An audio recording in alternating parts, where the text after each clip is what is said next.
ஒரு சிவனடியார் சிவலிங்கமாக மாறி சென்னையில் இருக்காருன்னு சொன்னால் உங்களால் நம்ப முடியுதா? பட்டினத்தார் மிகப்பெரிய செல்வந்தர். சிவபெருமானுக்காக தன் சொத்து சுகம் எல்லாத்தையும் துறந்துட்டு கோவில் கோவிலாக போய் சிவபெருமானை வழிபட ஆரம்பித்தார். பத்திரகிரியார் அப்படிங்கிற அரசன் பட்டினத்தாரோட சீடராக இருந்தார். பட்டினத்தாருக்கு முக்தி கொடுக்கறதுக்கு முன்னாரே பத்திரகிரியாருக்கு முக்தி கொடுத்தாரு சிவபெருமான். ஐயா, எனக்கு எப்ப ஐயா முக்தி கொடுப்பீங்க அப்படின்னு சொல்லிட்டு பட்டினத்தார் சிவபெருமான் கிட்ட வேண்டாரு.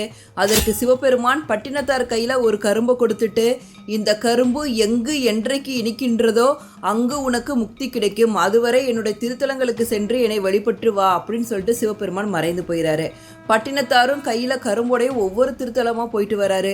திருவெண்காடு, சீர்காழி அப்படின்னு பல திருத்தலங்களுக்கு சென்று சிவபெருமானை போற்றி பாடல்களை பாடி கடைசியாக அவர் வந்த இடம் தான் திருவொற்றியூர். அதே மாதிரி ஒவ்வொரு இடத்துக்கு போகிறப்பையும் கரும்போட நுனி பகுதியை கடித்து பார்ப்பாரு. ஆனால் எந்த இடத்துலையுமே கரும்போட நுனி பகுதி இனிக்கவே இல்லை. திருவொற்றியூருக்கு வந்து கரும்போட நுனி பகுதியை கடிச்சு பார்க்குறாரு. கரும்பு அப்படி ஒரு இனிப்பாக இனிக்குது. அப்போதான் உணர்ந்தாரு, இந்த இடத்துல தான் நம்மளுக்கு முக்தி கிடைக்க போகுது அப்படிங்கிறத. பட்டினத்தார் அங்கே சிறுவர்களோட கண்ணாம்பூச்சி விளையாடுறது வழக்கம். ஒரு நாள் அந்த சிறுவர்களை கூப்பிட்டு, நான் இந்த குழிக்குள்ளே இறங்கிடுறேன், என்னை மண்ணை வச்சு மூடுங்க, நான் வேற ஒரு இடத்துல வருவேன் அப்படின்னு சொல்லிட்டு குழிக்குள்ளே இறங்குறாரு. சிறுவர்களும் மண்ணை வச்சு மூடுறாங்க. ஆனால் ரொம்ப நேரமாகியும் பட்டினத்தார் வெளியே வரவே இல்லை. உடனே சிறுவர்கள் அந்த குழியை தோண்டி பார்க்குறாங்க. உள்ள பட்டினத்தார் சிவலிங்கமாக இருந்தார். இதை பற்றி ஊர் மக்கள்கிட்ட சொல்கிறாங்க. ஊர் மக்கள் எல்லாம் வந்து பக்தி பரவசத்தோடு அந்த சிவலிங்கத்தை பார்த்து சிவலிங்கம் இருந்த இடத்துல ஒரு கோவிலை எழுப்புறாங்க.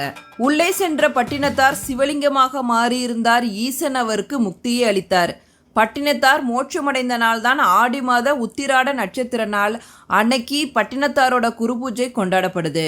முக்தியடைந்த பட்டினத்தாரோட திருக்கோவில் திருவொற்றியூரில் வங்கக்கடலை நோக்கியபடி அமைந்திருக்கு.